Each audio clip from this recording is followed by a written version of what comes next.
Hey everybody, it's Danielle. I'm live at Madison Social. We're getting set up to start our show. James is here. My best friend Stacy with Rapco Media is here out of Albany. We're getting set up, so we'll be live in just a little bit with our launch party and newest show. I've seen it. I hope this never happens, but I've yet to see a year of Florida State when the entire American stays. That's true. I haven't been happy for that. Yeah. That's a call. I got a shout out to my mom. My mom is here looking very tropical. I love it.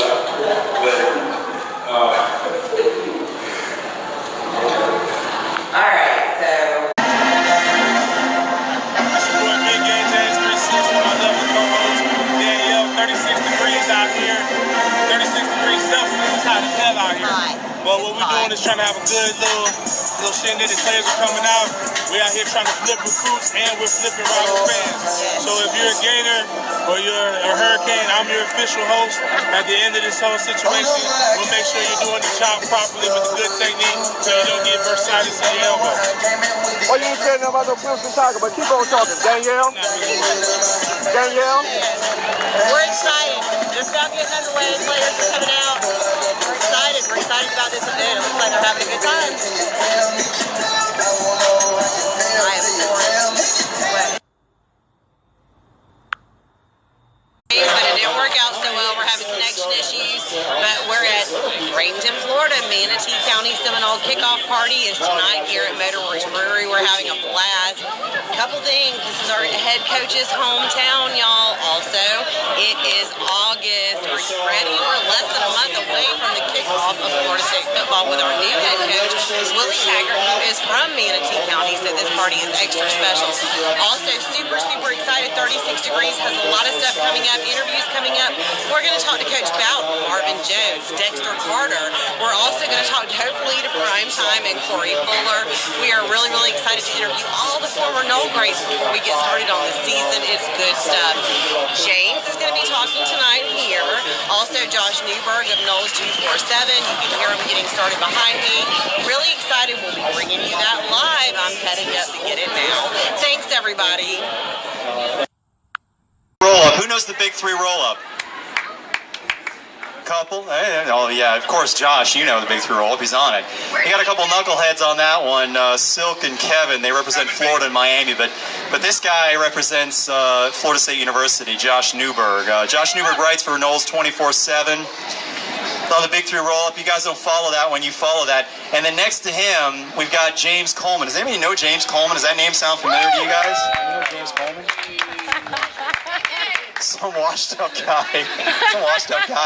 He loves him some chicken. He loves him some honey fried chicken, that's for sure. He knows that. James played for Florida State University in the early to mid 2000s. James actually was at FSU the same time Weed was there. Everybody knows Weed. Weed's here. Gary Sismatius here. Kicked for us. He knows Weed, yes. He knows Weed. That would be the bud, not Weed. That would not be. All right.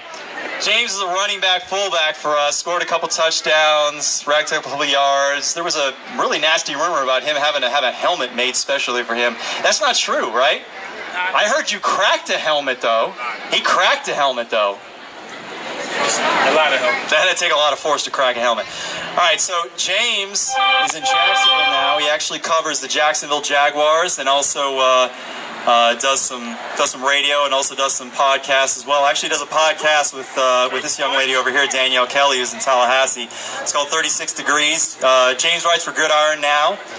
Does a lot of good writing for Gridiron Now and also does a podcast here with Danielle called 36 Degrees. Make sure you all follow that. You got Josh Newberg here with 24/7 on the Big Three Roll-Up, and you also got James Coleman, Gridiron Now, with 36 Degrees following. Guys, go ahead and come on up here. They're going to go ahead and tell you about the season, about what their expectations are. All right, they're going to do a talk, and after that, we're going to open up for some Q&A. You guys ask questions. Don't be bashful. Recruiting, the team, coaches. Willie Taggart is from the 941, as we know. Yes. All right. Hand over here to my boy Josh here. It's Danielle with 36 degrees. We're coming to you live from TIAA Bank Field here in Jacksonville, attending the Jacksonville Seminole Club kickoff party. Tried to go live a minute ago, but you can't even hear me in there. There's that many Noles here, and we're thrilled about that. We've been on the road for these Seminole parties last week, attending the Seminole party where we... Great people, the players that's there. We have a great group of kids. Every time I go into the building, or every time I told someone at Florida State today, they talk about the freshman class and how different they are. And that's a great group. But not only the freshmen, because my roommate the year before graduated, and when Ward came on his recruit visit, I was his host. Because as many of y'all know, we're both kind of solid. We don't talk very much. I was going to ask, because y'all I want a conversation. That was before video games and stuff, so y'all was just like, all I say is, somebody got to listen. Kurt Unglob from about a 96-yard. We were behind. They were on about our 4-yard line. They had the game won, and they fumbled the football. And Jimmy Jordan hit Unglob about a 94-yard touchdown pass the next play, and we won. That was awesome. Yeah. I mean, in your very first year, so that's a very memorable game. How do you do that, Coach?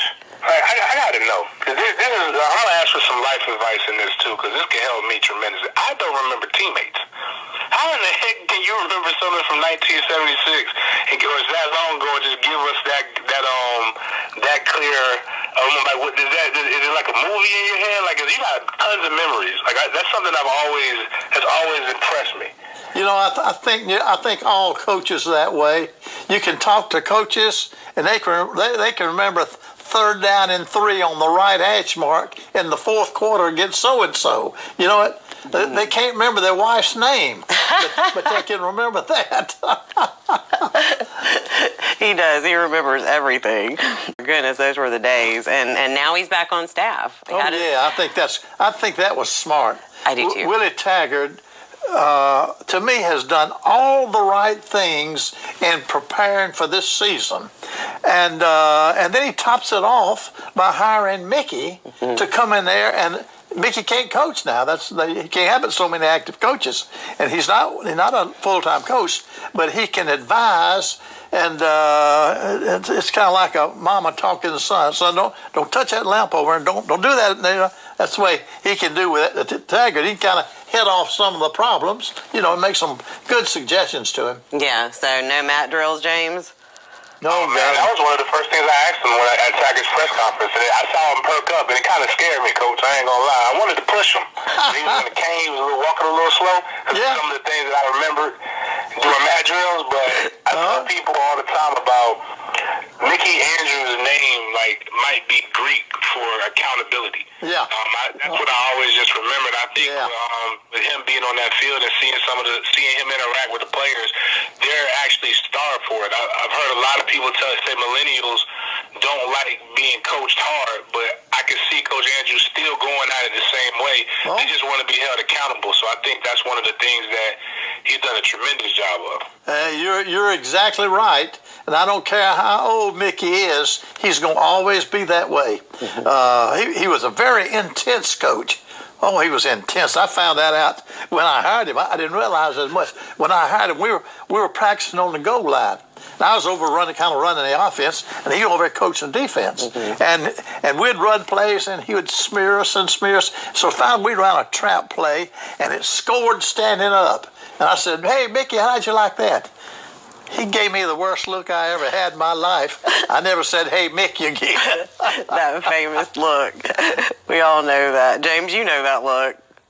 Yeah, I remember in two-a-days one year, we whooped their behind in goal line. And he was so mad. Oh, yeah. And he, I thought the defense was doing a track meet, how much they ran that practice. And it doesn't matter if you were going to get beat or if whatever, you're going to get beat Mickey Andrews' way. And if you don't do it his way, He's going to condition you, going to be in great shape, or you're going to not be there very long. Yeah, that's exactly right, boy. Those defensive players. All right. Hey, what's going on, y'all, man? This is your boy, Big Game James. Say what's up to the world, Trey. You gotta talk loud, man. Talk like a big boy. You wanna say what's up? You know what we about to go do? Football. Okay. Well, today I came to go pick up my son. And, you know, gonna shout out to Black Fathers. We do exist. What's up, D? What's up, Dave? I noticed my son was communicating with somebody. I kind of noticed the mom first, but I noticed the young man was dressed a little bit interesting. And we got to address that. Now, Trey, what was that young man's name again? Malachi. Malachi. And did you see what Malachi was wearing to school? No, he was I don't know what he was wearing. Oh, he was wearing a t-shirt like I was. Yeah, but did you see the t-shirt? What was on that t-shirt? No, I don't remember. I think it was blue and with the words on it. Yeah, do you know what his backpack says? Huh? Do you know what his backpack says?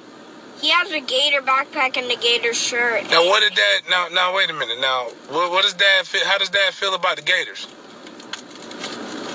You don't like it? Yeah, man. You're hanging out with this kid? Yeah, I don't like the Gators, but I do like him. I mean, you can't. Sometimes people were born certain ways. But, you know, what does Daddy say about hanging out with... Daddy doesn't want you hanging out with Gators, right? Yeah. We gotta change that. Like, I don't want you getting, Gators don't win. The Seminoles do, and I don't want you getting corrupted by that, okay? Is Malachi okay other than that? Besides the fact that he's a Gator? Yeah. He's pretty cool. He always wants to play with me. That's because that's what Gators want to do. Gators always want to be Seminoles. Inside their heart, they want to be Noles. You know Denny? Yeah. Mr. Denny is really a closet Seminole fan. That's why he always talks about Florida State. But we gotta watch this, man. Y'all parents, man, monitor your children. Watch who they're hanging out with. This is how bad things happen. Make sure they're not around Florida Gator fans. This corrupts them. They all want to be a no, but you gotta make sure you really go out here and look at these young men's fans. Trey, again, tell Daddy does not want you hanging out with Florida Gators unsupervised. Do you understand me? Yes, sir. Make sure a teacher is present because they cheat and they don't know how to read and they don't have all their teeth, and we don't want them taking your teeth. Okay? Yes. All right.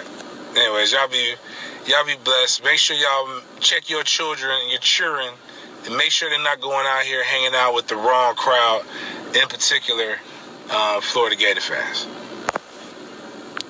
Wanted to be here. Dexter, introduce your children here, your kids. Yeah, this is my daughter Jada. You know, and know that is not a men's jersey. It's not Danny Cornell. It belonged to the very first number 13 that made it popular. She's 16. Jalen is 10. I've got my cousins from Alabama, Tuscaloosa. Lorenzo, his wife Wanda. My boys from Jacksonville, Florida, supporting their boy Danny and Eddie. Where's Eddie? Where you at, Eddie? There's Eddie right there. Danielle, are you here? Is Danielle here? Oh, man. Guys, Covering from last night. She's way over there. She's way. hey, get over here, girl. Hey, guys, I got to tell you this, because one thing I wanted to say before we go is, one, because we know that Hurricane Michael did some devastating work, across just the area. And Danielle has, I'm sure if you guys look at social media, look at meteorologists, all that, this woman here, her undying love for her community in Panama City here, she has done, from the warnings to letting you guys know everything to doing just work for her community now is just incredible. And I want to commend her and, you for just doing what you do, so you my girl, all right?